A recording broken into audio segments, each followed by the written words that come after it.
ballroom shimmered with chandeliers, champagne glasses clinking like tiny shards of false promises. Cameras flashed as the city's elite applauded the arrival of Richard Miller, the real estate mogul who could buy and sell dreams with a single phone call. But tonight, he wasn't holding his wife's hand. He was holding Vanessa's. Her red dress flowed like temptation itself, and the crowd buzzed with whispers. "Isn't he married? That's not Anna." Laughter and curiosity filled the room, and when the host announced Richard Miller and his lovely partner, a roar of approval drowned out the last gasp of his reputation. Miles away, in the quiet warmth of their penthouse nursery, Anna Miller sat cross-legged on the floor, assembling a white crib she had ordered online. She was 7 months pregnant, glowing, hopeful, and alone.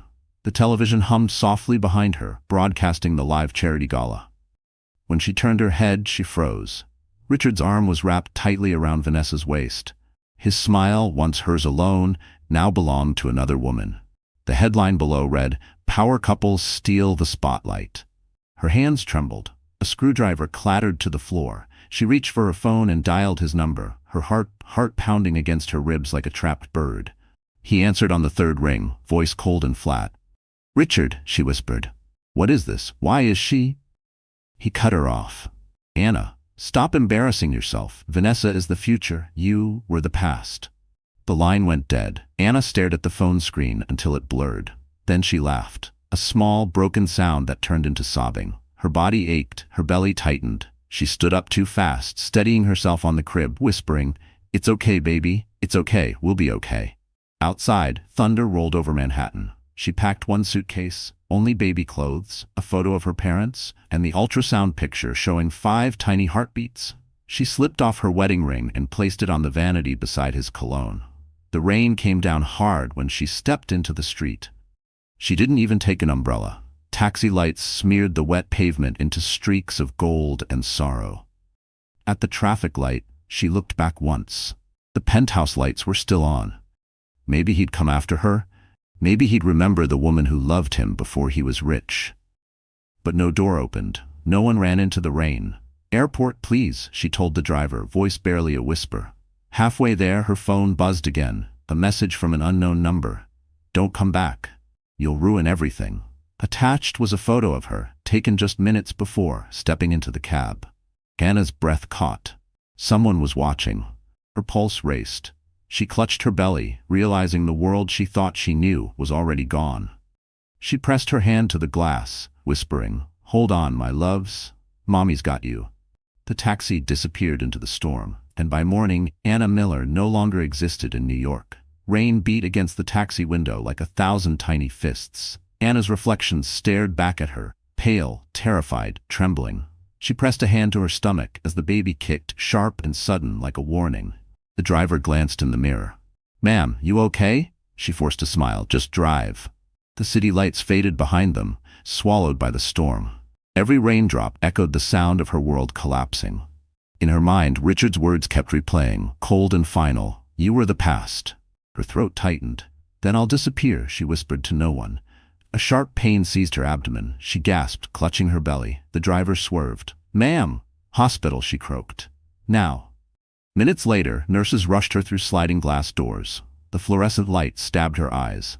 A voice shouted, "She's 7 months, contractions starting. We need an ultrasound."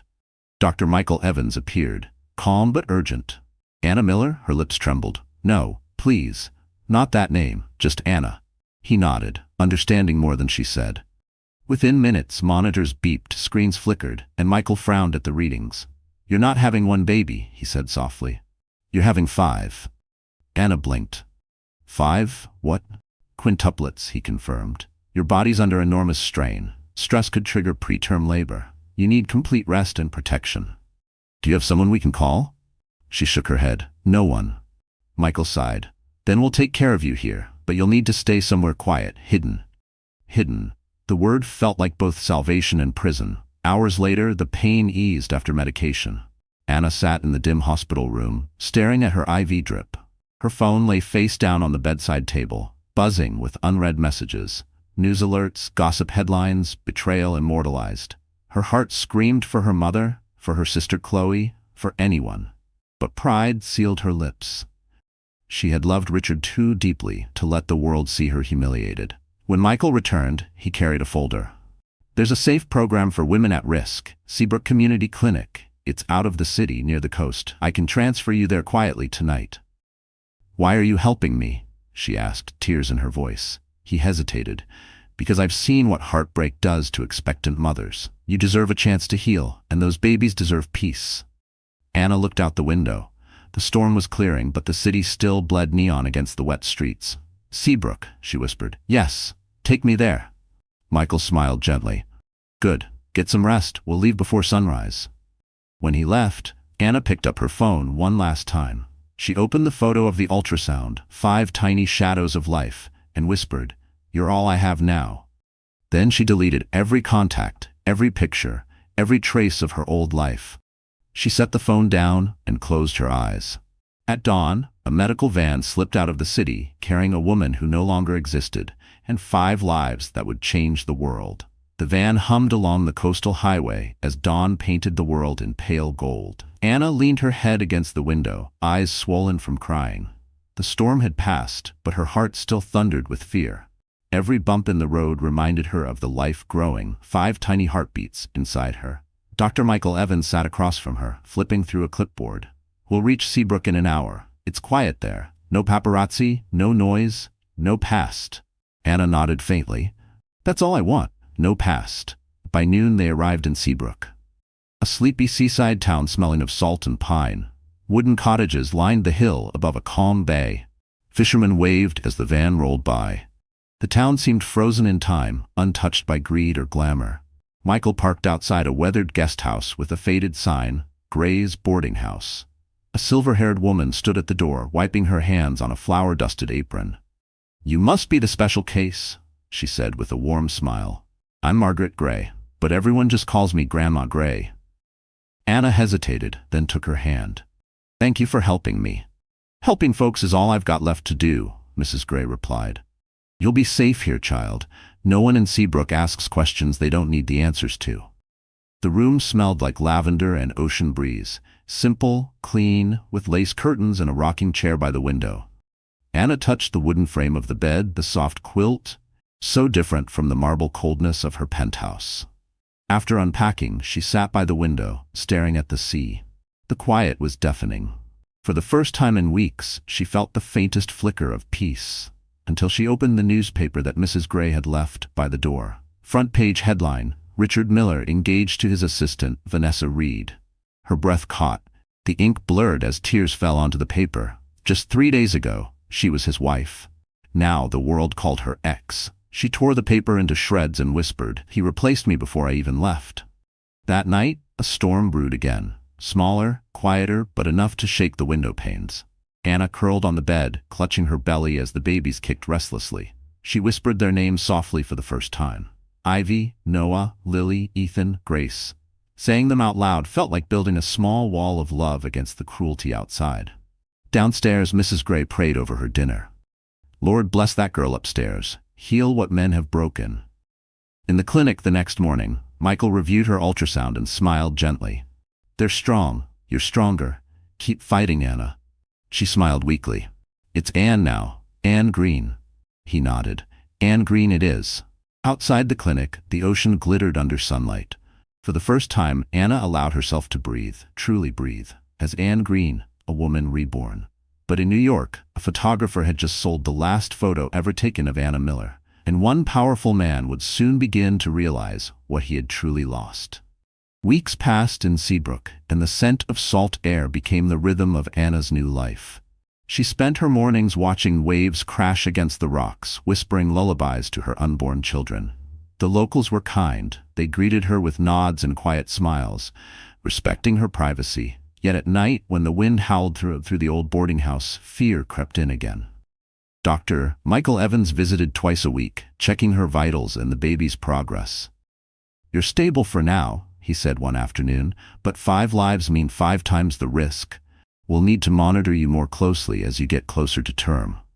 Anna looked away, ashamed. "I can't afford more care, Michael. I don't even have insurance under this name." He hesitated, lowering his voice. "I'll handle it. I can mark your file as part of a charity program. No one needs to know." Tears welled in her eyes. "You'd risk that for me?" He smiled. "You're not just a patient anymore, Anna. You're a fighter." But even kindness couldn't quiet the growing panic in her chest. That night, a letter slipped under her door. An overdue notice from her hospital stay in New York. Somehow, they had tracked her old name. Amount due, 18,470s. The bold red ink screamed louder than thunder. Mrs. Gray found her sitting on the floor, clutching the paper. "What's this, child?" "Debt," Anna whispered. "From a life I don't have anymore." The older woman took the paper, tore it neatly in half, and said, "Then we won't live in it anymore either. God provides. You focus on those babies." But as Mrs. Gray walked away, Anna knew God wasn't the one who had betrayed her.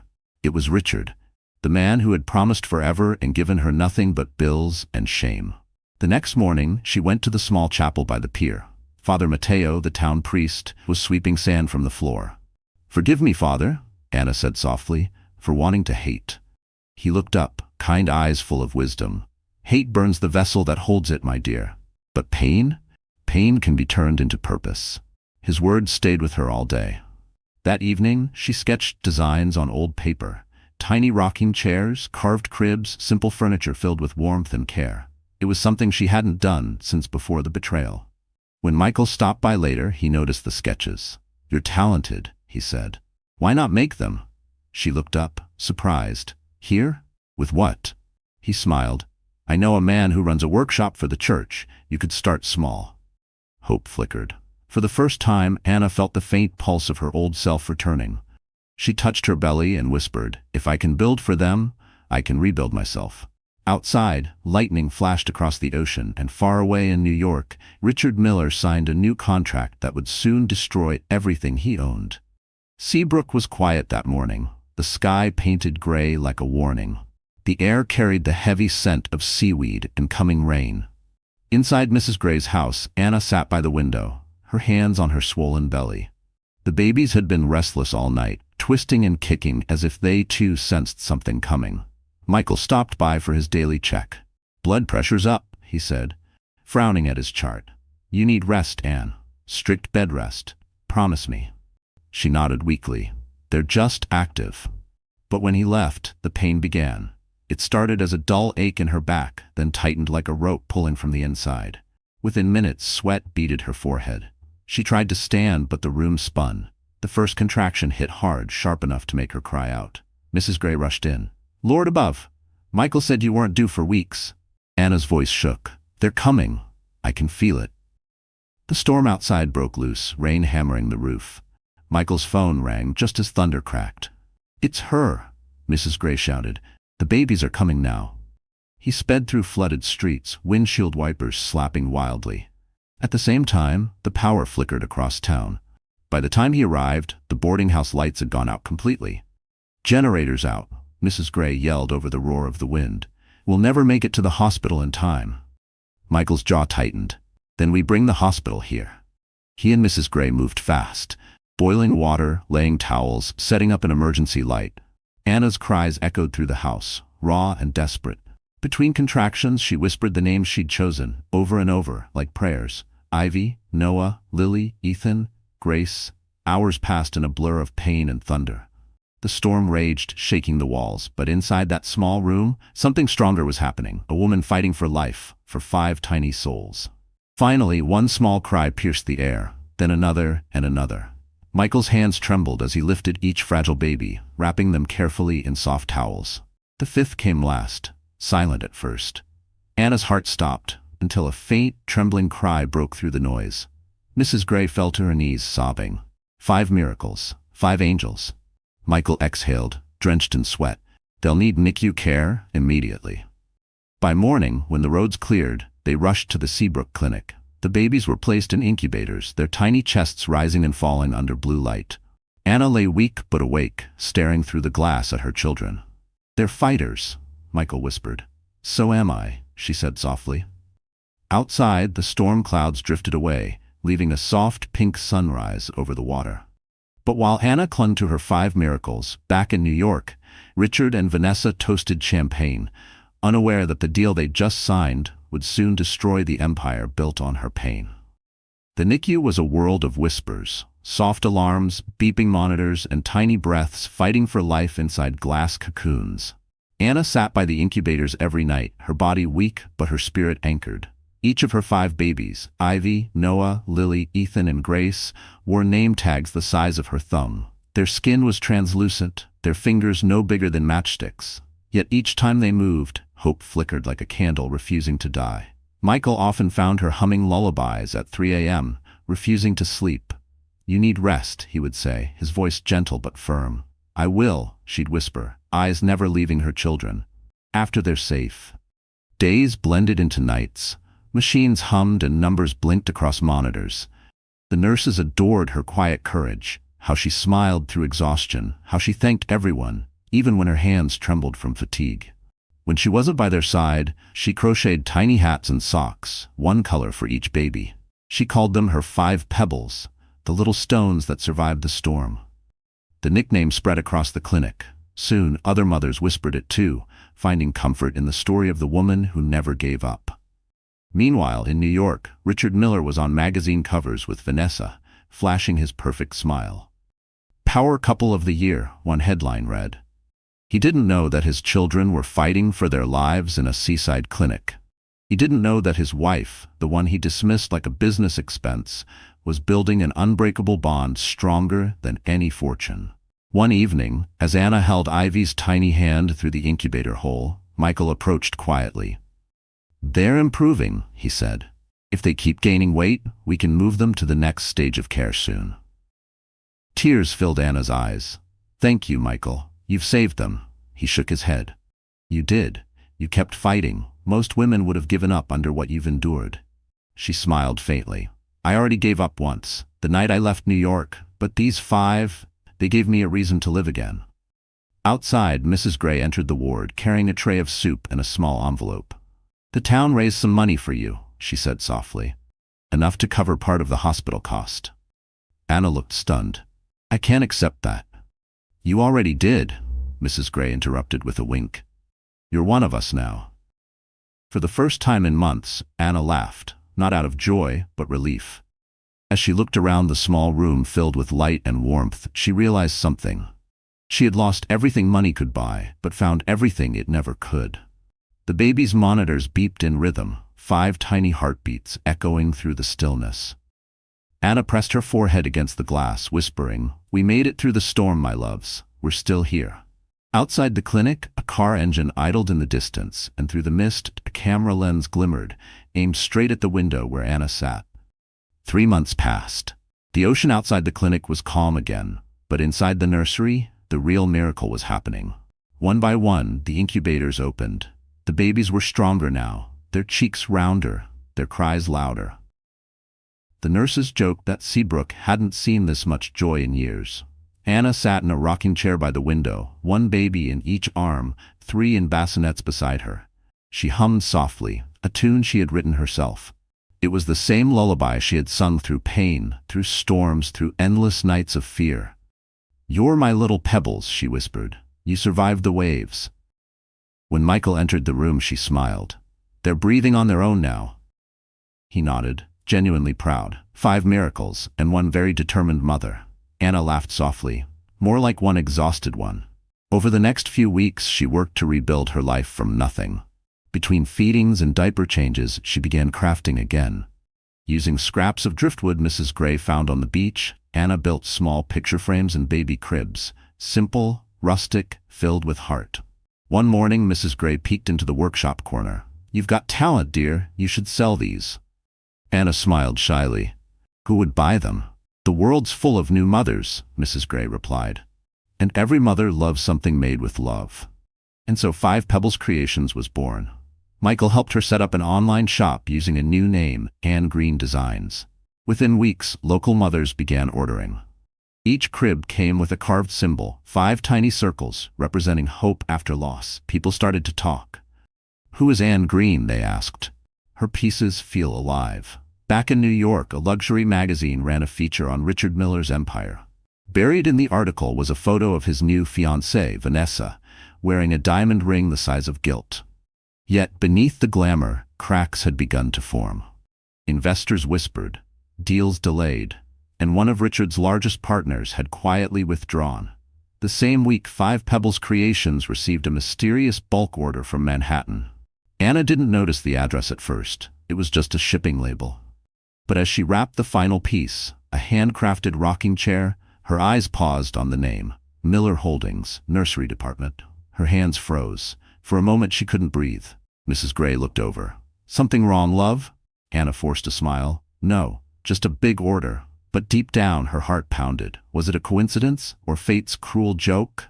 That night, as she stood by the window, rocking Ivy to sleep, the moonlight glimmered off the waves. She whispered, if he ever sees these, I hope he knows. I built this life without him. The sea answered with a soft breeze, carrying the scent of salt and freedom. But far across the water, in a Manhattan office, Richard Miller ran his hand along a new rocking chair and froze, recognizing the craftsmanship of a woman he thought was gone forever. The sun over Seabrook glittered on the gentle waves, the kind of morning that promised hope. Anna, now stronger and filled with quiet determination, balanced baby Grace on her hip while answering customer messages for Five Pebbles Creations. Orders were flowing in faster than she could build. Each sale meant diapers, formula, or another month of rent at Mrs. Gray's house. Her small living room had become a workshop. Sawdust clung to the air, wooden cribs lined the walls, polished with love. The rhythmic sound of sanding wood blended with baby giggles, a melody of rebirth. Mrs. Gray poked her head in. You've got a visitor, dear, says she's from the city. Anna's hands froze mid-sand. The city? Her heart stuttered. Who? The woman who stepped through the door wore pearls, heels, and a kind smile that somehow didn't feel fake. Anne Green? She asked softly. Yes, Anna replied, cautiously. I'm Elaine Hart. I run the Hart Foundation. We fund small women-owned businesses. I came across your work at a charity auction in Boston. One of your rocking chairs raised nearly $3,000. Anna's jaw dropped. 3,000, Elaine smiled. Your story, or at least the fragments I could find, moved people. You sell hope carved in wood, and I think the world needs more of that. Anna's eyes glistened. I'm just a mother trying to survive. That's exactly why you inspire me, Elaine said. She glanced around the small space. But you can't keep working like this. You need a proper workshop, a team, distribution. Anna shook her head. I can't afford that. Elaine reached into her purse and handed her a business card. You can't afford not to. I want to invest, not out of charity, but because I believe in you. I'll send over an initial grant to expand production under one condition. Anna hesitated. Which is? Never hide your story again, Elaine said softly. Women who survive deserve to be seen. That night, after Elaine left, Anna sat on the porch, watching the sunset turn the sea gold. Mrs. Gray joined her with 2 mugs of tea. You're scared, the old woman said knowingly. Anna nodded. If people find out who I am, if Richard... Mrs. Gray interrupted. If Richard was meant to be in your story, child, he wouldn't have written you out. Anna stared into the horizon. Then maybe it's time I start writing again. The next morning, she signed the paperwork. Five Pebbles Creations became Five Pebbles Studio. Within weeks, new equipment arrived. Local women from Seabrook, widows, single mothers, survivors, joined her team. Laughter and sawdust filled the workshop. As she held Ivy in her arms, Anna whispered, "We're not hiding anymore." On her new website, she typed the tagline herself, "Built from broken pieces. For those still standing." Across the ocean of fate, Elaine Hart sent a press release that read, "A mother of 5 turns pain into purpose." And in Manhattan, Vanessa Reed read it, her face draining of color as she realized the name Anne Green was far too familiar. Morning sunlight spilled through the curtains of the small Seabrook cottage. The scent of warm milk and sawdust filled the air. Anna, now known as Anne Green, rocked little Ethan while checking an order list stacked with names from across the country. Five Pebbles Studio had gone viral after Elaine Hart's article. The world loved her handmade cribs and the story of the mysterious single mother who turned heartbreak into beauty. Her children had become the soul of the workshop. Ivy, the quiet observer, giggled whenever Anna sang. Noah was bold and loud, already crawling faster than anyone could catch. Lily's laughter echoed like bells, while Grace clung to Anna's arm whenever she worked. Ethan, her smallest fighter, always slept with his tiny hand wrapped around her finger. Each night, she wrote in her journal, 5 lives, 5 reasons to fight. Mrs. Gray, now her full-time babysitter and honorary grandmother, would tease, "You're running a factory and a daycare at the same time." Anna would laugh softly, and somehow both are louder than the other. Dr. Michael still visited every week, though lately his checkups had turned into shared dinners.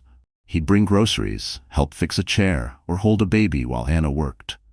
The line between friend and something deeper blurred, gently, without either of them naming it. One evening, he handed her an envelope. "From the clinic board," he said, "they're nominating you for the Seabrook Human Spirit Award." Anna blinked, stunned. "For what?" "For turning your pain into a purpose," he said simply. Her heart swelled. "I don't deserve that." "Yes," he replied, "you do." That weekend, the whole town helped her prepare for a small fair to showcase her furniture. Children painted seashells, women from her workshop arranged displays. The scent of fresh wood and sea breeze mingled as people gathered around her booth. "Anne Green," someone called. "Is it true you started this alone?" Anna smiled shyly. "Not alone," she said, looking at her children playing nearby. "Never alone." Applause erupted. Cameras flashed. For the first time since she left New York, she didn't hide her face. Back in Manhattan, however, a storm was forming. At the Miller Holdings headquarters, Vanessa slammed her tablet onto the desk. The article about 5 Pebbles Studio was trending, a photo of Anna, smiling, holding a child on each hip. The name Anne Green might fool most people, but not her. She turned to Richard, who was pouring himself a drink. "You need to see this," she hissed. He barely looked up. "Another business success story?" Vanessa's eyes narrowed. "No, it's her." "What are you talking about?" Vanessa shoved the tablet into his hands. "Look at the designs, the craftsmanship, the name, 5 Pebbles. You think that's a coincidence?" Richard's face strained of color. He stared at the photo, the woman he thought he'd lost forever, holding 5 beautiful children. His throat tightened. "My God, Anna." And in that single heartbeat, the man who once chose vanity over love realized he'd been living in the shadow of his greatest mistake. The glass walls of Miller Holdings glittered against the Manhattan skyline, but inside, tension cut sharper than any diamond. Vanessa Reed strutted into the boardroom in her tailored white suit, the color of purity she didn't possess. Reporters had been calling non-stop since morning, their questions circling one name: Anne Green. Richard sat at the head of the table, pale and distracted. The photo from the article still burned in his mind. Anna's eyes, her smile, the unmistakable craftsmanship of the woman he'd once loved. His pulse thudded in his ears. Vanessa slammed a folder onto the table. "Richard, focus. We have real problems. 3 investors pulled out today." He looked up slowly. "Since when do our investors read lifestyle magazines?" Vanessa forced a laugh. "It's not about the article. It's market shifts, bad press from the zoning lawsuit." He cut her off. "Stop lying. You're nervous because you know who she is." Her jaw tightened. "I don't know what you mean." Richard leaned forward.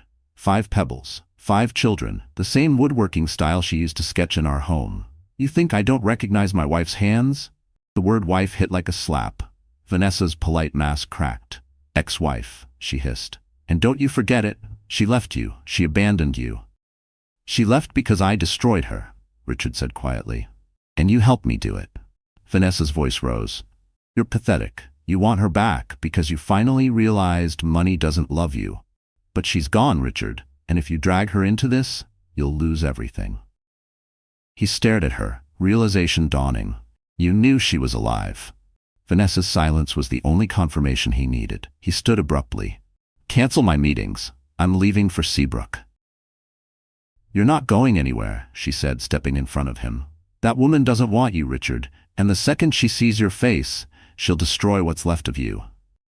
"Do you think the world will forgive a millionaire who abandoned his pregnant wife for his secretary?" Her words landed like bullets. Richard froze. She was right. If the story broke, his reputation, his company, everything would collapse. Vanessa smiled sweetly, lowering her voice. "So you'll stay, you'll play the devoted fiancé, and when I become Mrs. Miller, we'll bury her name once and for all." He looked at her, really looked, and for the first time saw the venom behind her charm. Meanwhile, in Seabrook, Anna sat at her kitchen table, feeding Lily mashed peaches. The radio buzzed softly in the background, the local anchor reading entertainment news. Rumors circulate around a Manhattan CEO and his fiancée as investors question recent scandals. Anna switched off the radio. She had no space left in her life for ghosts, but deep down, something in her heart stirred, a whisper she couldn't silence. And as Richard stared out his glass office window that night, gripping the photo of Anna and their children, Vanessa watched him quietly, dialing a number labeled Private Investigator. 2 days after the argument, Manhattan's morning fog settled over the skyline like guilt refusing to lift.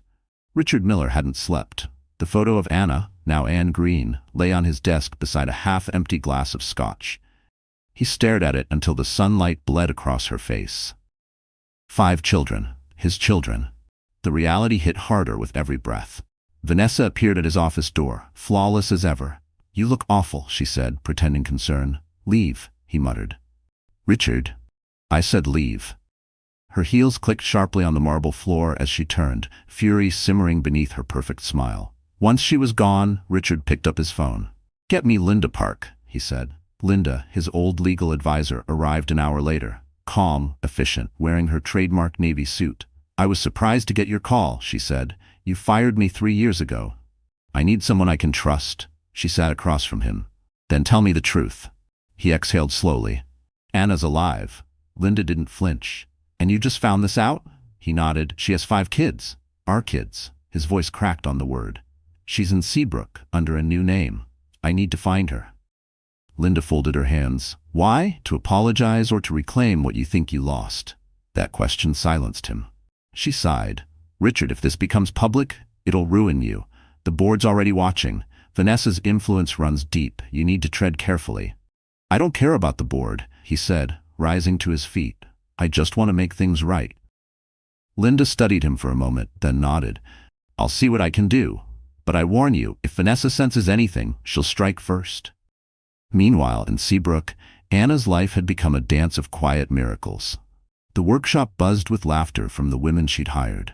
Babies gurgled in their playpen beside her work table. Every piece of furniture she built carried the warmth of her healing heart. Michael dropped by that afternoon, holding a small potted plant. "For your new office," he said with a shy grin. Anna laughed. "Office? You mean the corner of my kitchen?" He shrugged. "Every empire starts somewhere." She smiled. "I'm not building an empire, Michael. I'm just building a life." Outside, the wind carried the scent of salt and possibility. Anna didn't know that a storm was forming again, not from the sea this time, but from the city she'd escaped. Back in Manhattan, Vanessa sat at her vanity, phone pressed to her ear. "Follow him," she whispered to the private investigator. "If he leaves the city, I want to know where. If he talks to anyone named Linda Park, record it. I don't care what it costs." Then she hung up, her reflection smirking back at her. "Poor Richard," she murmured, "still doesn't know who's really running this game." And that night, while Richard searched for forgiveness, Vanessa began a hunt of her own. One that would drag Anna's peaceful new world back into the shadows she'd fought so hard to escape. The following week, clouds hung low over Manhattan, thick and gray like the deceit swirling inside Miller Holdings. Vanessa Reed sat in her office, tapping her manicured nails against a stack of documents.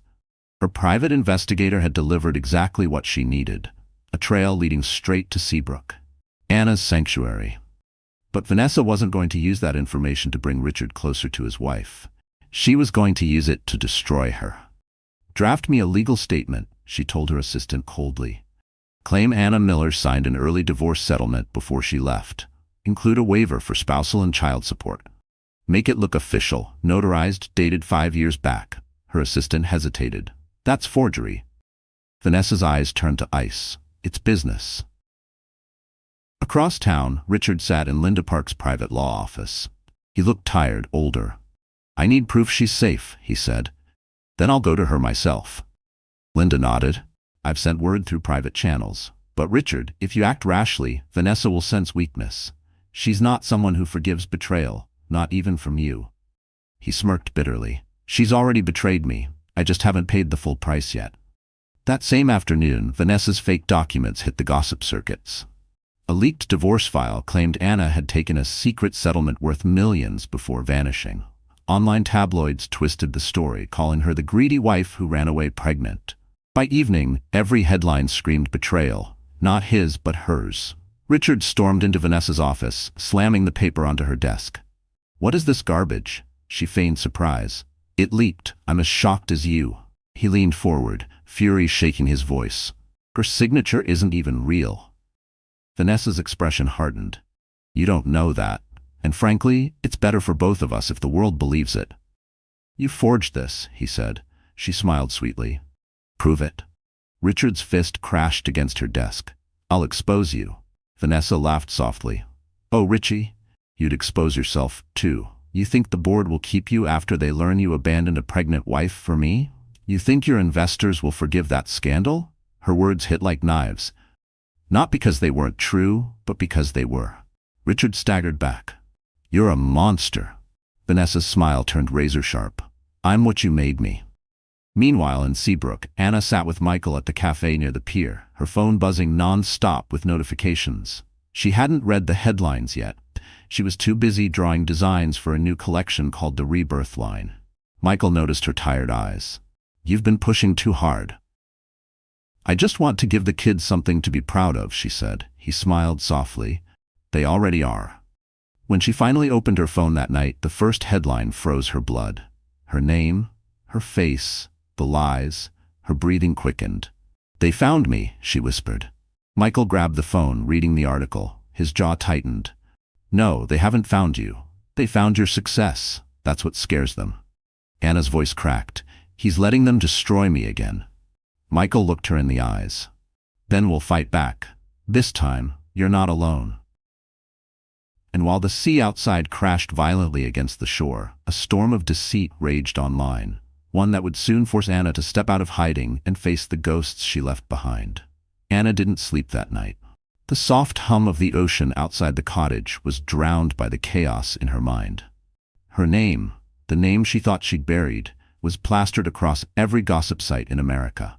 Pregnant wife took millions, vanished with secret children. Mogul's ex-wife resurfaces with fake identity. The lies spread like wildfire. She sat by the window, clutching her phone, tears streaking her face. Why? Why can't they just let me live?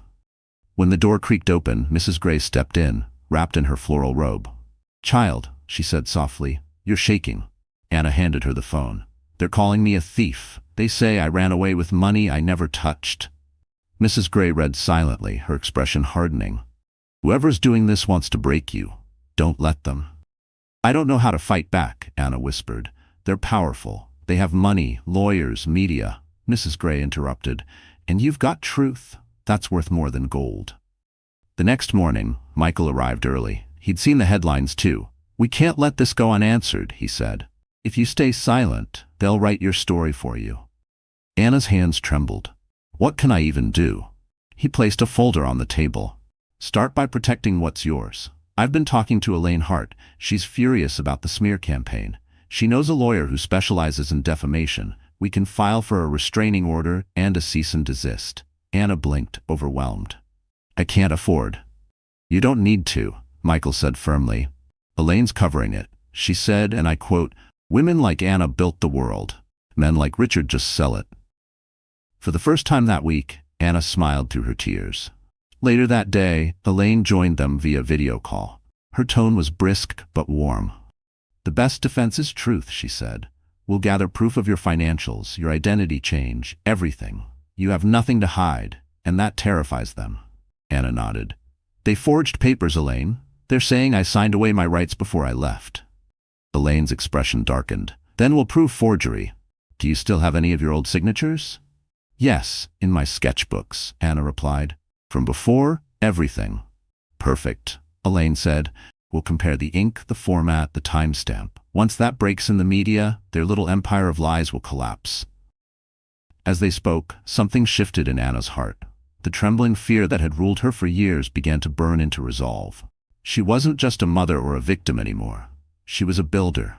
Of truth, of strength, of her children's future. That evening, she stood before her workbench, tracing the carvings on her newest crib design. A mother bird shielding 5 chicks under her wings.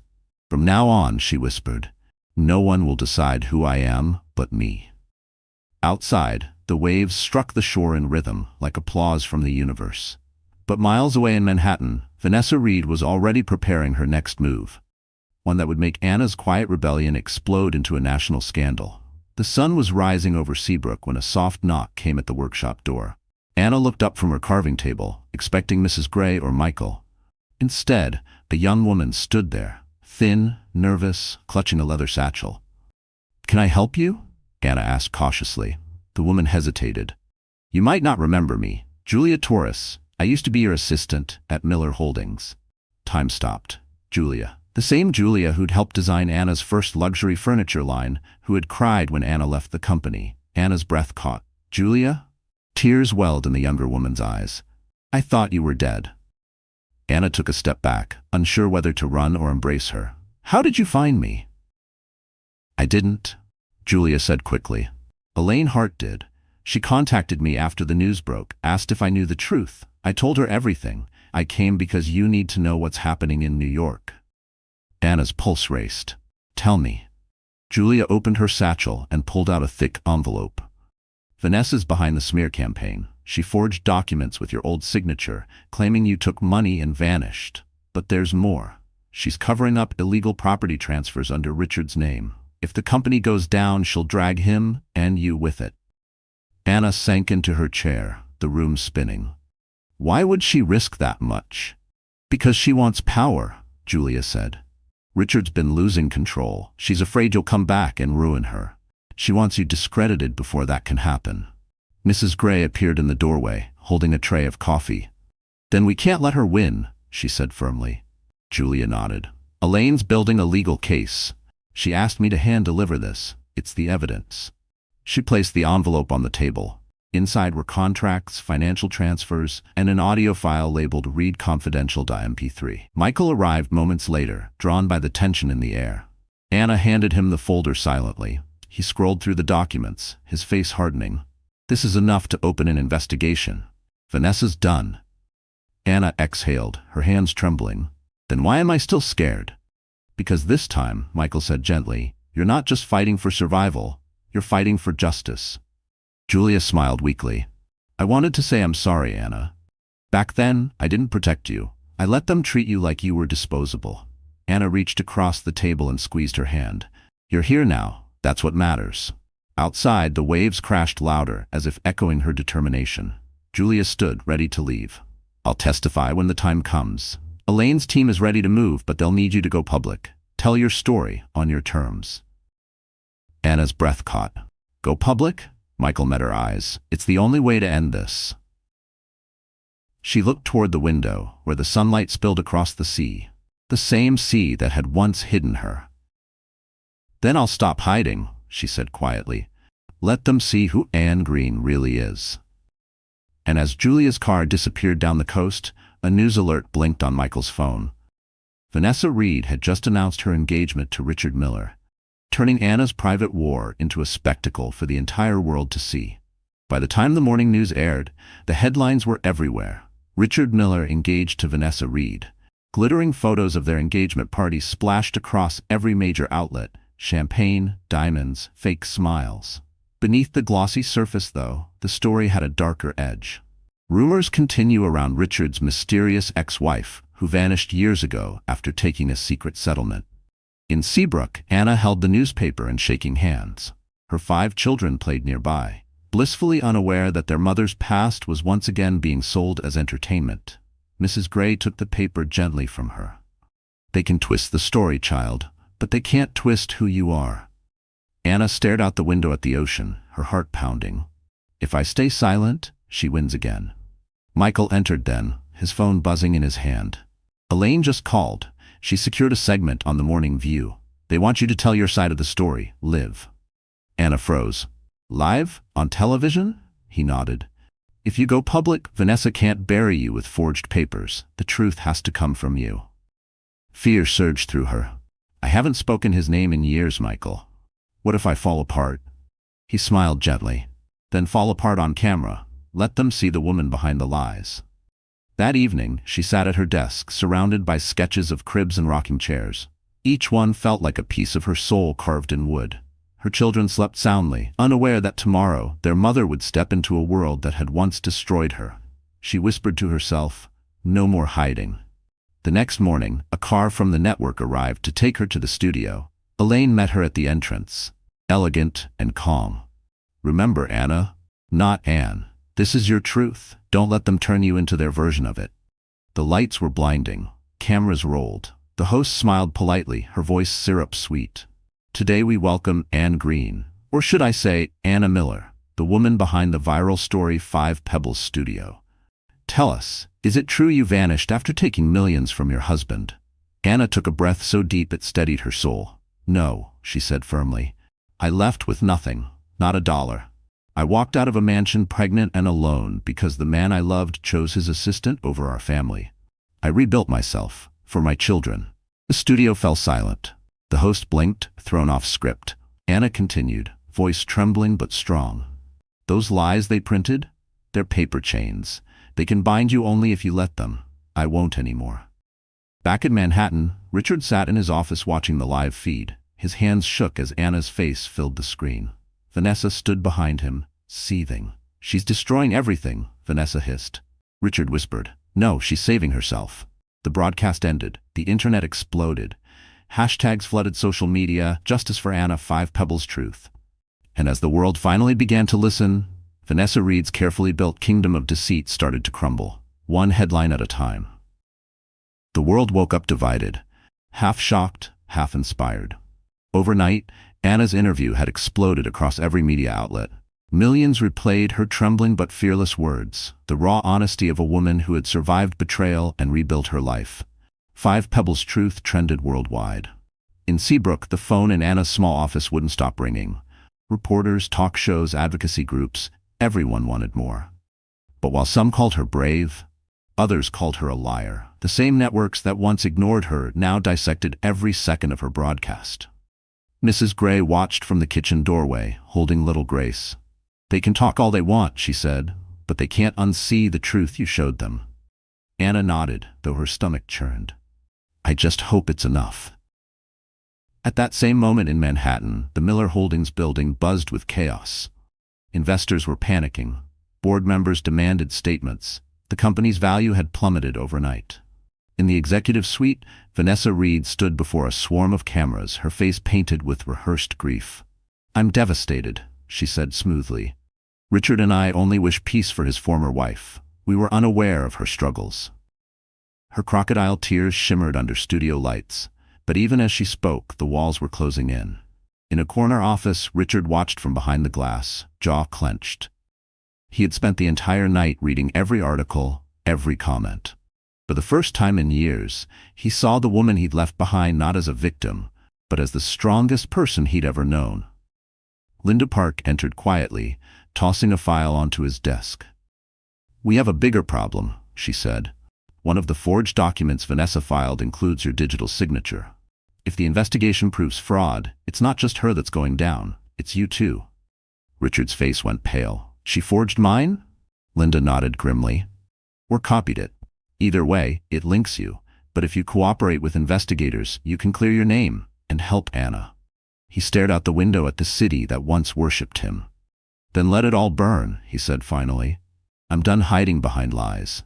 Back in Seabrook, Anna sat on the porch with Michael, watching the ocean shimmer in the afternoon sun. He handed her a cup of tea. "The world believes you now," he said softly. "Believing isn't the same as forgiving," Anna replied. "He hasn't apologized." Michael smiled faintly. "Maybe some people need to lose everything before they remember what matters." Before she could respond, her phone buzzed. A notification blinked across the screen. "Breaking news. Miller Holdings under federal investigation for fraudulent contracts." Anna's eyes widened. "It's starting," she whispered. Michael nodded. "The truth always starts as a whisper before it roars." In Manhattan, cameras swarmed outside Miller Holdings. Reporters shouted questions. Richard stepped forward, flanked by Linda, his voice steady. "Yes, mistakes were made. Yes, lies were told. But the person who told the truth deserves her peace. Her name is Anna Miller, and she's braver than all of us." As flashbulbs exploded, Vanessa Reed watched from her limo, her perfect smile cracking. For the first time, the woman who built her empire on deceit realized The world was finally turning against her. The storm that Anna's truth unleashed tore through Manhattan faster than any hurricane. Within 48 hours, every major network was dissecting the fall of Miller Holdings. The once golden empire was now a crumbling monument to greed, deceit, and betrayal. Richard Miller, who had once been the face of success, sat under the blinding lights of a press conference. Cameras flashed like gunfire. His tailored suit couldn't hide the fatigue in his eyes. Linda Park stood beside him, reading the official statement. "Miller Holdings will cooperate fully with the federal investigation," she said firmly. "All contracts and transactions authorized under Vanessa Reed will be reviewed. Mr. Miller has stepped down as CEO, effective immediately." Gasps filled the room. Reporters shouted questions. "Did you know about the forged documents? Was the settlement real? Where is Vanessa Reed now?" Richard leaned toward the microphone. His voice trembled, but every word carried the weight of years of guilt. "I allowed my arrogance to blind me. I believed people who wanted my power, not my heart, and in doing so I destroyed the only person who ever truly loved me." Back in Seabrook, the live broadcast played on a small TV in the workshop. Anna stood frozen, holding a half-finished mobile of wooden stars. Her 5 children giggled nearby, too young to understand the history unfolding on screen. Mrs. Gray turned down the volume. "He's trying, dear," she said softly. Anna's throat tightened. "It's too late to fix what's broken." Michael entered, wiping sawdust from his hands. "Maybe it's not about fixing," he said gently. "Maybe it's about owning what you've done and letting time decide the rest." Meanwhile, in Manhattan, Vanessa Reed was nowhere to be found. The investigators had arrived at her luxury penthouse only to find it stripped bare. The closet's empty, the jewelry boxes gone. But Linda's team had anticipated it. The forged documents, the offshore accounts, all traced back to her. That evening, an anonymous video leaked online. A recording of Vanessa yelling at a staff member, her voice dripping with venom. "Do you think I care who gets hurt? As long as I get what I want, it's worth it." The internet turned brutal. Sponsors dropped her within hours. Her social media vanished overnight. The woman who had once walked on diamonds was now hiding in shadows. Richard watched the chaos unfold, a strange mix of justice and regret burning in his chest. For the first time, he didn't want to save his company. He wanted to make things right for Anna. He called Linda. "Set up a trust fund," he said. "For the children, quietly, no PR." Linda hesitated. "You'll be broke after this." He nodded. "Then maybe I'll finally understand what real wealth feels like." In Seabrook, Anna placed the mobile above her baby's crib, tiny stars dancing in the gentle breeze. "We survived," she whispered, brushing a tear from her cheek. Michael rested a hand on her shoulder. "The truth set you free, Anna. Now let it free him too." She closed her eyes, not yet ready to forgive, but no longer wishing for revenge. And across the ocean of consequence, Vanessa Reed crossed an airport terminal with a forged passport in hand, unaware that the next person to call her name would be an FBI agent. Rain slicked the Manhattan courthouse steps as a swarm of reporters jostled for position. Cameras flashed, microphones stretched forward, and a familiar name echoed through the chaos. Vanessa Reed. The woman who once wore diamonds now hid behind dark glasses and a trench coat. Her lips, once painted in confidence, trembled. The FBI escort flanked her tightly, leading her inside to face charges of fraud, embezzlement, and falsifying legal documents. Her empire of deceit had finally crumbled. Inside, the courtroom buzzed with tension. Richard Miller sat behind his attorney, his hands folded, jaw tight. Across the aisle, Vanessa refused to look at him. Linda Park stood at the prosecution's table, representing both the company and the victims of Vanessa's schemes, including Anna. The judge entered. "This court is now in session." As the proceedings began, the evidence rolled out like thunder. Emails, signatures, offshore transfers. The audio recording Julia had found played through the courtroom speakers. Vanessa's voice, sharp and venomous. "Do you think I care who gets hurt? As long as I get what I want, it's worth it." Gasps filled the room. Richard's stomach twisted as he stared at the woman beside whom he had destroyed his marriage. For years he had defended her, believed her, even loved her. Now, all he felt was disgust. Vanessa's lawyer tried to spin the narrative, claiming mental stress, manipulation, even Richard's negligence. But it was useless. The evidence was undeniable. Then Linda called her final witness, Mrs. Anna Miller. The courtroom went silent. Anna entered, calm and poised. Her long brown hair framed a face that was no longer fragile. It was resolute. She wore a modest navy dress and held her head high as she took the stand. Richard's breath caught. Mrs. Miller, Linda began, can you tell the court what you lost because of the defendant's actions? Anna's voice was steady. I lost my name, my safety, the chance to hold my children in peace. But what she really stole was the truth, and I'm here to take it back. Vanessa glared daggers at her. You think this makes you noble? Anna turned to her, eyes sharp as glass. No, it just makes me free. The judge banged the gavel for silence. When it was over, the verdict hit like the final crash of a storm. Guilty on all counts. Vanessa Reed was sentenced to 15 years in federal prison without parole. The courtroom erupted. Richard stood slowly, tears burning his eyes. As Vanessa was led away in handcuffs, she turned to him one last time. You'll die alone, Richard. He didn't respond. He only whispered, maybe, but not in shame anymore. Outside the courthouse, reporters shouted questions at Anna, but she simply smiled and said, the truth doesn't need noise, just courage. That night, as the headlines declared Vanessa Reed sentenced, Miller Empire collapses, Anna sat by the fire in Seabrook, her children asleep upstairs. Michael arrived quietly, holding a newspaper. It's over, he said. Anna looked into the flames. No, she whispered, it's finally beginning. And as the rain outside faded into the calm of dawn, the world that once broke her began to rebuild itself, this time in her name. The courthouse victory echoed across headlines for weeks, but in Seabrook, life returned to its quiet rhythm. The air smelled of salt and wood shavings. The waves rolled in steady, like a heartbeat, constant, grounding. Yet even peace had a shadow. One chilly morning as Anna sanded a new crib design, Mrs. Gray entered holding a white envelope.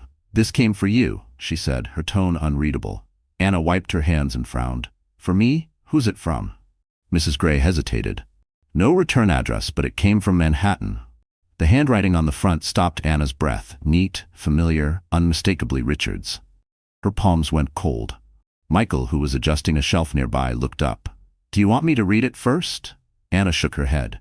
No, I need to face it. She sat down, her fingers trembling as she tore open the seal. The scent of expensive paper hit her, mixed with faint cologne, the same one he'd worn the night he chose Vanessa. Anna, the letter began.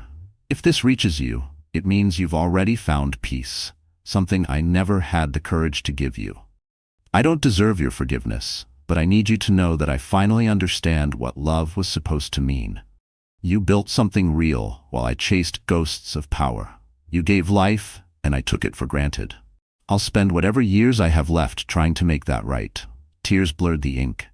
She paused to breathe, her chest tight.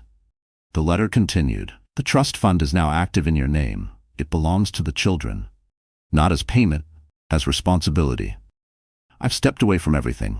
The mansion, the company, all gone. I live small now, but for the first time I'm not pretending. I don't expect you to reply. I just wanted to say thank you for surviving what I destroyed. Signed, Richard. For a long time the room was silent except for the sound of the sea outside. Mrs. Gray placed a gentle hand on her shoulder. Child, sometimes ghosts don't come to haunt. They come to say goodbye. Anna folded the letter carefully and placed it in a wooden box beside her sketches. He can't undo what he did, she whispered, but maybe he finally learned. That evening she took the children for a walk along the pier. Ivy ran ahead, chasing seagulls. Noah tried to count the boats. Lily and Grace held hands while Ethan clung to her leg. Michael walked beside her, the breeze ruffling his hair. You okay? He asked softly. Anna smiled faintly. I think, for the first time, yes. He nodded. You don't owe him forgiveness. I know, she said, but I can let go.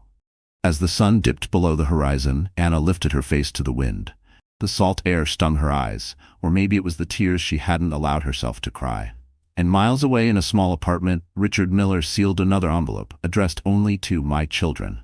He placed it in a drawer, never mailed, but whispering a promise to the family he had lost, but finally learned to love from afar. Months passed since the trial, and the world slowly forgot the scandal that had once dominated every headline.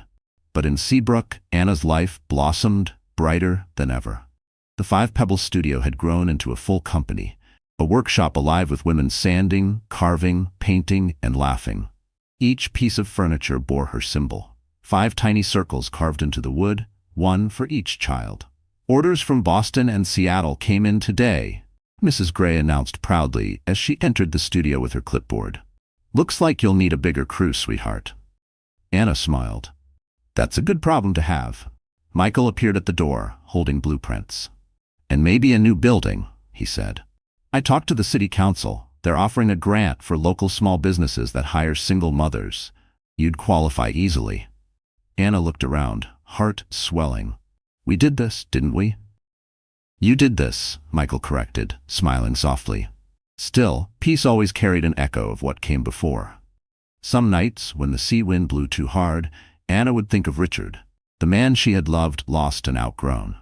Meanwhile, in New York, Richard Miller stood once more in a courtroom, not as a defendant this time, but as a witness.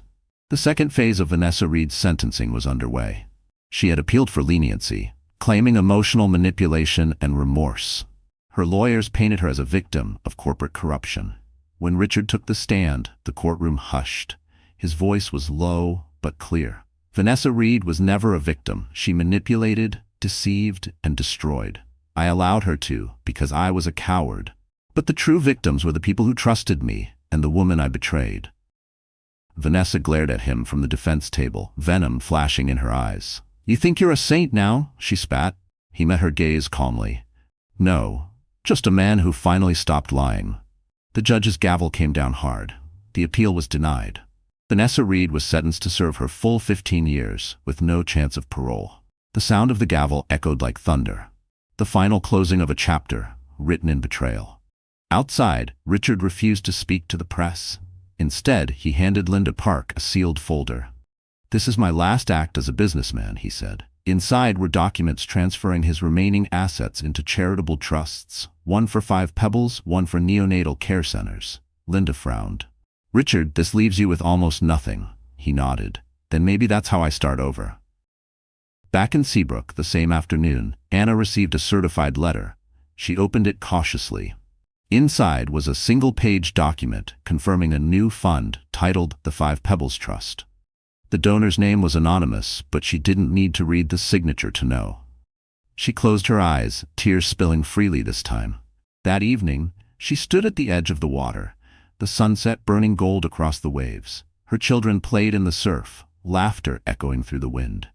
And far away in Manhattan, Richard Miller packed a small suitcase, locked his empty apartment, and walked toward a train station, a man finally free, leaving behind everything but the lessons he had paid for in full. Spring arrived early in Seabrook. The air smelled of salt and jasmine, the kind of scent that promised renewal. Anna stood on the porch of her workshop, watching sunlight bounce off the freshly painted sign, 5 Pebbles Studio and Foundation. She had officially registered it as both a business and a charity, providing jobs for struggling mothers, funding NICU programs, and mentoring women rebuilding their lives. Mrs. Gray joined her with 2 mugs of coffee. You did it, Anna, she said, pride glinting in her tired eyes. You turned pain into purpose. Anna smiled softly. I didn't do it alone. She glanced inside, where the hum of machines and women's laughter filled the air. They helped me remember who I am. But the day carried something heavier, too. On her desk lay an unopened envelope from Linda Park. Michael had brought it earlier that morning, his face unreadable. It's the final legal document, he'd said quietly. Now alone, Anna picked it up. The seal bore the state emblem, official, final. Inside were 2 papers, one declaring the dissolution of her marriage to Richard Miller, the other confirming sole custody of her 5 children. Her eyes traced the black ink slowly, her heart both heavy and light. There it was.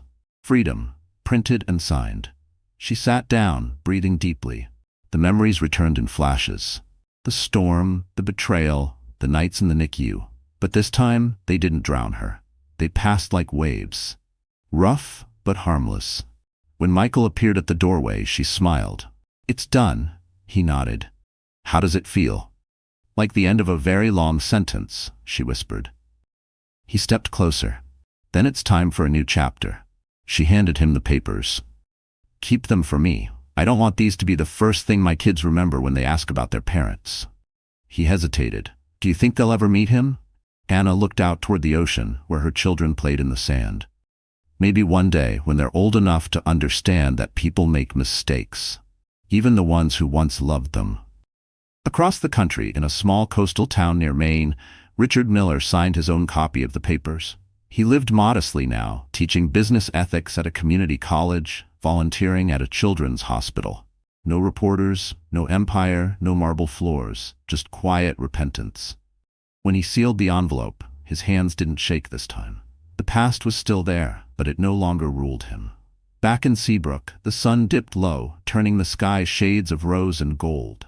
The children ran up from the beach, their laughter breaking the quiet. "Mommy, come play." Anna kicked off her shoes, running barefoot into the surf. For the first time, she wasn't running from something. She was running toward something. As the waves splashed against her ankles, Michael watched from the porch, a smile tugging at his lips. And when the tide finally settled, Anna Miller, once a woman broken by betrayal, stood tall in the golden light, papers fluttering in the wind, free at last from every chain that ever tried to hold her. Summer swept through Seabrook with golden light and laughter. The Five Pebbles studio thrived like never before. The workshop was now twice its original size, alive with music, sawdust, and women whose stories mirrored Anna's own. Survivors, mothers, dreamers. Every table, chair, and cradle that left the studio carried her emblem. 5 small circles of hope. Anna walked through the rows of busy hands, smiling. "Take your time," she told one worker sanding a cradle. "Every piece we send out holds a story. It should feel alive." From the doorway, Michael watched her, admiration soft in his eyes. Over the years, he had seen her transform from a woman hiding behind shadows into a leader whose strength lit every corner she touched. When the workday ended, the two of them sat outside the studio. The sky burned pink over the ocean, and the children's laughter echoed from the nearby beach. "You've built something incredible," Michael said. "We've built it," Anna corrected, smiling. "You were there when I could barely stand," he chuckled. "I just brought the medical charts. You did the rest." The conversation lingered in the air, tender and unspoken. For months, their friendship had carried an invisible thread of something deeper. A connection built on respect, patience, and quiet admiration. But both were careful. Neither wanted to break the fragile peace that life had finally offered.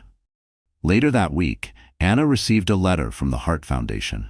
Elaine Hart had retired and wanted Anna to take her place as regional director, overseeing grants for women-owned businesses across the coast. Anna stared at the offer, stunned. "Me?" Mrs. Gray laughed. "Who else? You've already been doing the job for free." That night, Anna stood by the water, letter in hand. The waves lapped against her toes. For the first time, the future stretched wide and clear. No fear, no scandal, no ghosts, just possibility. Michael joined her quietly, hands in his pockets. "You're thinking about taking it?" "I am," she said softly, "but I'm scared. Every new beginning feels like stepping into the unknown again." He nodded. "That's what courage is, walking into the unknown anyway." She turned to him, eyes glimmering. "You've always known what to say." He smiled. "That's only because you've taught me what strength really looks like." They stood in silence, the sea murmuring beneath the sunset. When one of the children's laughter carried on the wind, Anna reached for Michael's hand, almost without thinking. He didn't pull away.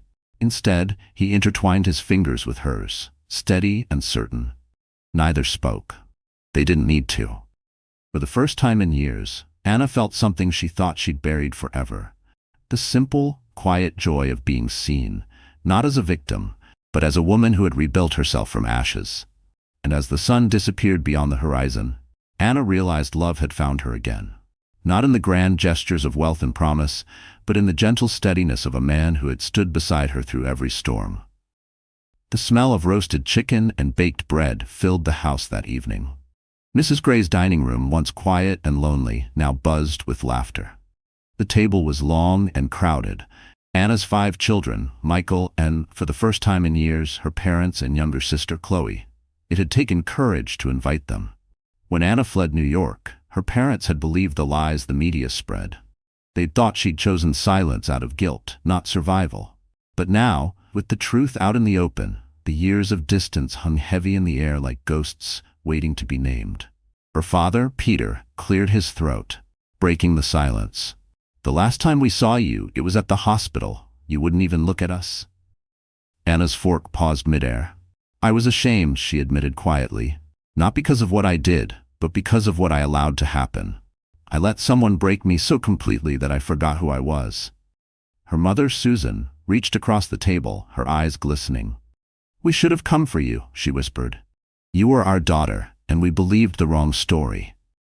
Tears spilled down Anna's cheeks before she could stop them. "You believed what I wanted you to. I didn't want you to see how bad it was." Chloe squeezed her hand. "You were protecting us even when you were falling apart." The children watched quietly, sensing something sacred unfolding. Michael, ever gentle, poured water into glasses and said softly, "Families break, but sometimes they break so they can be put back together stronger." Peter nodded, eyes misty. "Your mother and I saw the interview. The world may know your story now, but only we know the little girl who always believed in happy endings." Anna smiled through her tears. "Maybe I still do." Noah, the boldest of her children, piped up.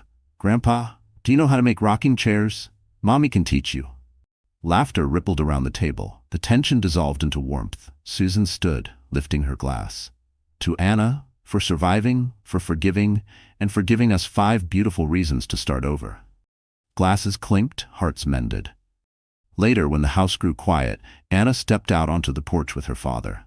The moon glowed over the waves, soft and full. Peter said, "You know, I always pictured you living in a big house with servants and marble floors. But this—" He gestured toward the sea, the children's laughter echoing faintly inside. "This feels like home." Anna smiled. "It is." He placed a hand on her shoulder. "Your mother and I are proud of you, sweetheart. Not for what you built, but for who you became." Anna leaned her head against him. "That means more than you'll ever know." As she stood there, feeling the warmth of family wrap around her again, she realized that forgiveness wasn't just about letting go of the past. It was about allowing love to return in its truest form. And as the ocean whispered below them, Anna Miller, once a woman running from her family, finally found herself surrounded by it, stronger, fuller, and finally whole again. It was a quiet Sunday morning in Seabrook. The sky was painted silver, the waves whispering against the shore. Inside the cottage, Anna was helping Grace and Lily braid ribbons into their hair for church. Ivy chased Noah and Ethan through the hall, laughter echoing like music. Life, at last, was peaceful. Until someone knocked on the door. It was a firm, steady knock, not like the neighbors or deliverymen. Michael, who had stopped by to take them to town, froze mid-step. Anna looked up, heart suddenly tight. Mrs. Gray peered through the window, her face paling. "It's him," she whispered. Richard Miller stood outside. Time seemed to stop. The man who had once walked out of her life now stood on her porch, older, humbler, holding his hat in both hands. His hair was flecked with gray, his eyes shadowed by regret. He didn't wear the arrogance of wealth anymore, only the quiet weight of remorse. Anna opened the door slowly. The smell of sea salt filled the air between them. "You shouldn't have come," she said softly. "I know," Richard replied, "but I needed to." The children peeked from behind her legs, curious. His breath hitched when he saw them. 5 small faces, each carrying traces of him. He knelt down instinctively, tears pooling in his eyes. "They're beautiful." Anna's voice was steady but cold. "You don't get to say that. I don't expect forgiveness," he said quickly. "I just wanted to see them, once, to know they're real." Michael stepped forward, protective but calm. "You've seen them, now go." Richard nodded slowly, accepting the boundary. "I understand. I'm not here to take anything away. I just wanted to return something that was always yours." He reached into his coat and handed Anna a small wooden box. Inside lay a necklace, a simple gold chain with a tiny charm shaped like a tree. It was the one she'd lost years ago during their last argument, the night she packed her bags. "I kept it," Richard said. "I told myself it was all I had left of the woman I ruined. Now I realize it was never mine to keep." Anna looked down at the necklace, memories rushing in like waves. Her voice trembled. "You should have come sooner." "I wasn't ready to face what I'd done," he admitted. "Now I am." Tears welled in her eyes, but she didn't let them fall. "You can't fix the past, Richard," he nodded. "I know, but maybe I can honor it by never letting another woman feel what you did." For a moment, the world went still. Then Anna handed him the necklace back. No, she said softly. Keep it, as a reminder of what truth costs when it's ignored. He looked at her one last time, eyes full of both love and grief. You were always the better one, Anna. As he turned and walked away, the children ran out to the porch. Mommy, who was that man? Ivy asked. Anna smiled faintly, the sea wind in her hair. Someone who finally learned what love really means. And as Richard disappeared down the foggy road, Anna knew the past had finally closed its door, leaving her free to open a new one. The morning after Richard's visit dawned calm and bright, the ocean glittering like a field of diamonds.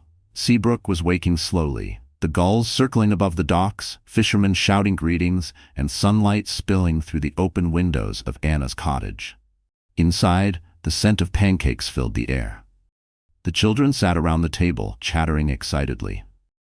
Lily tried to feed a spoonful of syrup to Ethan, while Noah proudly announced he had counted all the boats in the ocean, at least 20. Anna laughed, the sound light and full. For the first time in years, she felt no shadow clinging to her heart. The storm that had followed her for so long was gone. Michael entered carrying a bouquet of wildflowers. These are from the little garden behind the studio, he said. I thought you might want to start your morning with something beautiful. Anna accepted them, smiling. Every morning feels beautiful now. He sat beside her, his eyes gentle. You did it, Anna. You built everything they said you couldn't. She looked around the sunlit kitchen, her children, her home, the scent of sawdust still clinging faintly to her hands. I didn't build it alone, she said softly. You and Mrs. Gray, Elaine, everyone in this town, you reminded me I wasn't broken, just unfinished. Michael's voice was low. So what's next for you? Anna gazed out the window at the sea. I'm opening a second workshop in Portland. We'll train single mothers, survivors, and young girls who think they don't have a future. Because they do. They always do. He smiled. That sounds like the beginning of something big. She turned to him. It's the beginning of something right. Later that afternoon, the entire town gathered for the opening of the Five Pebbles Foundation. Mrs. Gray cut the ribbon herself, tears in her eyes. This woman, she said proudly, turned tragedy into a lighthouse for others. That's what miracles look like. The crowd cheered. Cameras flashing. Anna stood beside Michael and her children, her heart full. She glanced up at the sky, the same one she'd once looked at while crying in the back of a taxi, carrying 5 lives inside her and no hope left. Now, that same sky looked different. Vast, forgiving, infinite. As the sun dipped low, painting everything gold, Anna addressed the crowd. When I left New York, I thought my story was over. But I learned something. Sometimes, endings are just quiet beginnings in disguise. You don't have to be rich to be powerful, and you don't have to be perfect to deserve peace. The audience fell silent, hanging on every word. I was once a wife, a victim, and a ghost, she continued. Now I am a mother, a builder, and a woman reborn. To every person who has been broken, don't wait for someone to save you. Be your own miracle.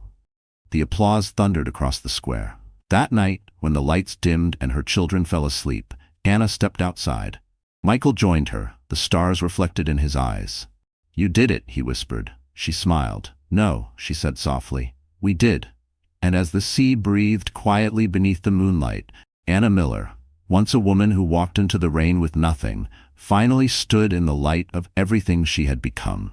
Because some stories don't end in heartbreak, they end in healing. So that's how the story ends. My dear friends, you're still here, aren't you? If you've stayed until now, it means something in Anna's journey touched your heart. Maybe because, in some way, we've all been her. Life breaks us, betrays us, humbles us. But as the Stoics remind us, we suffer more in imagination than in reality. Pain doesn't have to define us, it can refine us.